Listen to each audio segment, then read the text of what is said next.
Today, I'm going to be ranking every single Red Dead Redemption 2 chapter, and we're going to be going from worst to best and ranking them all in a tier list from F tier to S tier. If you guys do like videos like this, please subscribe so I can make more videos like this. In the very last spot, in 8th place, we have Epilogue Part 1. This is like an interesting chapter. I feel like the part where they start it in the wheel mission is kind of weird, where they just immediately shift from Arthur's perspective directly into John's. And I feel like most of this is kind of just busy work missions and filler missions, which makes sense because you want to show how John was trying to be a ranch hand and do all the stuff for Abigail before he like kind of messed up and she left him.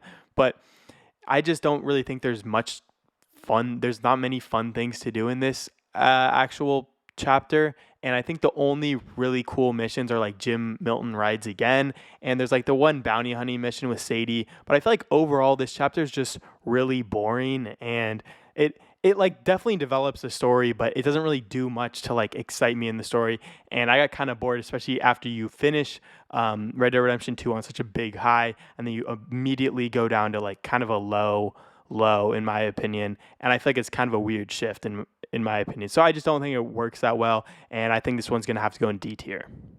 In 7th place, we have the Coulter chapter, or chapter 1, whatever you want to call it, and I think this chapter is still okay. Like, it's still a solid chapter to me, but it's really short. It's only 6 missions long, and I feel like the chapter as a whole is something I never want to go back to. Like, I never want to be like, oh, let's replay the chapter 1 missions. Like, they all kind of suck. And I mean, there are 2 good missions in here. Who the hell is Leviticus Cornwall and Old Friends, where you kill the O'Driscolls and you rob the train. But I feel like even those ones don't really help the rest of this chapter like get more respect than it deserves. So I feel like this chapter as a whole is just kind of boring for me. It's 6 things long, and you can't explore outside of Coulter, so it doesn't really make sense to me. Like, I mean, it doesn't make sense, but it doesn't really like do anything for me. Like, I never want to return to chapter 1 to play these missions. I'd rather just skip directly to chapter 2 and then start from there. So this one's also going to go in D tier with Epilogue Part 1. And then in 6th place, we have chapter 5, aka the Guarma chapter. And I think this one is kind of overhated. I think there are some cool set pieces in Guarma. Like, it's kind of cool to do like the Mexican standoff part, and there's some other fun missions in here, especially the one where you attack all the Pinkertons, or the Pinkertons attack you.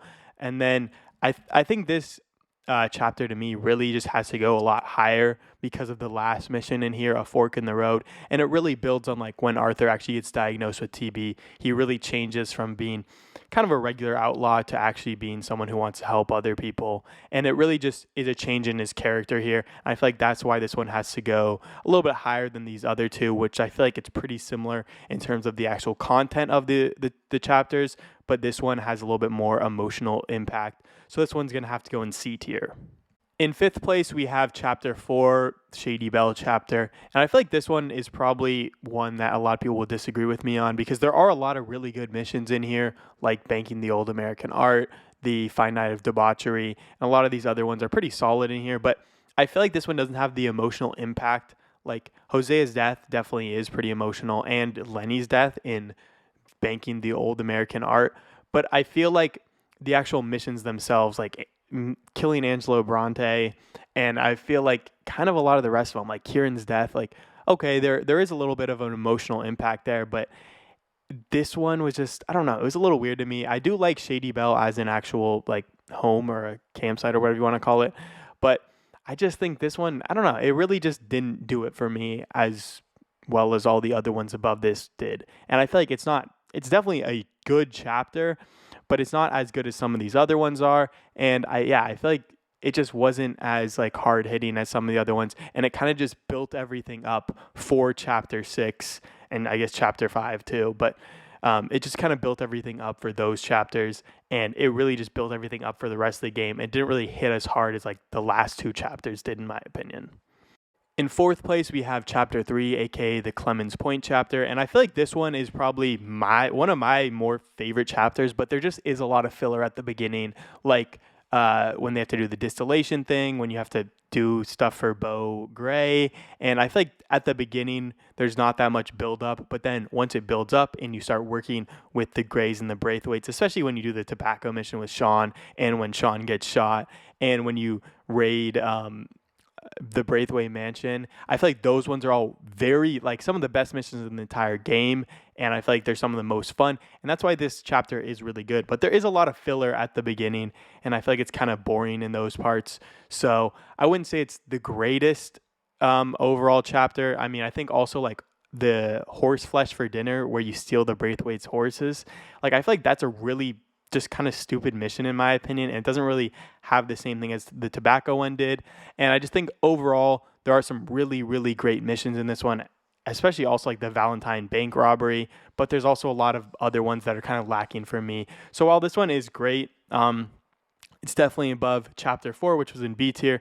This one's going to have to go the lowest in A tier, which is still a very good chapter to me.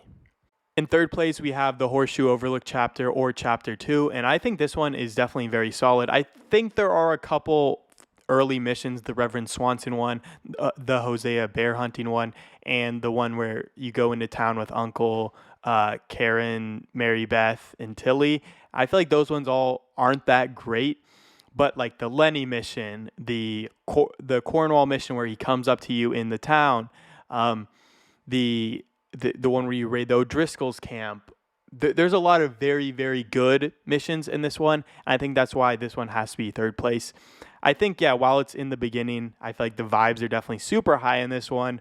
But to me, it doesn't have the same emotional impact as some of the other ones do. There aren't any deaths. It's kind of just like good vibes, which of course is a great, it's like a great chapter to be in and like play as. Like, I feel like it's probably the best chapter to play as, but it's not the best one if you want those emotional, hard-hitting things. And I feel like that's kind of the whole point of Red Dead Redemption 2. It's kind of the story is the main thing here, and you want those emotional, hard-hitting moments.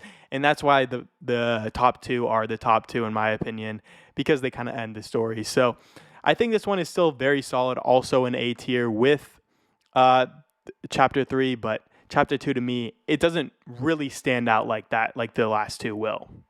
In second place, I have Epilogue Part 2, or the Beecher Hope chapter. This one is just really good to me because I feel like there's a lot of camaraderie between Uncle and Charles and John, and I feel like there's a lot of funny moments, especially like it's not 1785. You can buy a house or a barn pre-built. It's like some of the moments with Uncle and Charles are really fun, and just seeing Charles again, like especially my first time, I was like, oh damn, Charles is still alive, and I think it's like so interesting to see that like Charles, I feel like one of my more favorite characters, was still alive, and bringing him back and him hanging out with John and Uncle and them just having a really good time.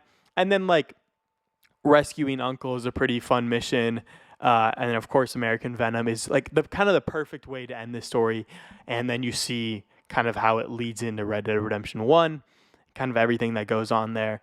And you kind of get to see just how everyone's lives play out, which I feel like is a really good strong point of this whole chapter.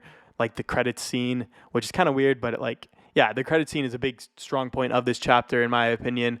And I just think there's a lot of really fun missions, like especially the house building mission. It's one of the best songs in all of video games in general. And I just think it's such a good camaraderie thing. And then they finally go and kill Micah, which is like what everyone wanted to do in chapter 6 as well. So I don't know. This is it's a super fun chapter. I really like the emotional beats here. And I think they did a really good job with kind of the whole ending of the game. Even though, I don't know, it's kind of weird with like finishing off as John and stuff. But this one also goes in the A tier. It's not that much better than the other two. And I feel like even though there are a lot better emotional beats, they don't have these amazing ones like the S tier. And I can only reserve the S tier for the best of the best. And in first place, of course, I feel like this has to be everyone's first place. It's chapter 6. There's just so many good missions in here. There's like the Sissica Island breaking out mission. You can like do a lot of things to show how good of a person Arthur is. And it just overall shows like the end of Arthur's life and, you know, a lot of the cool things he did to help everyone besides himself.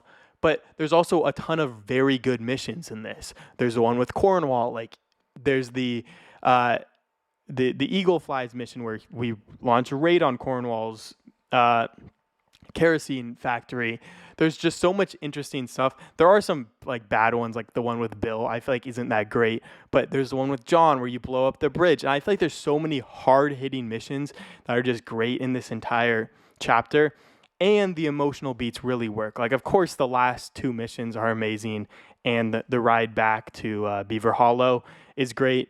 So I don't know. There's just so much good stuff in this chapter, and I feel like if anyone doesn't say chapter 6 is the best chapter, you're just missing out on the game, because there's so many good missions in this. And while there are some that I'd be like, okay, they're not that great, but I think overall there's just a lot of emotional punches.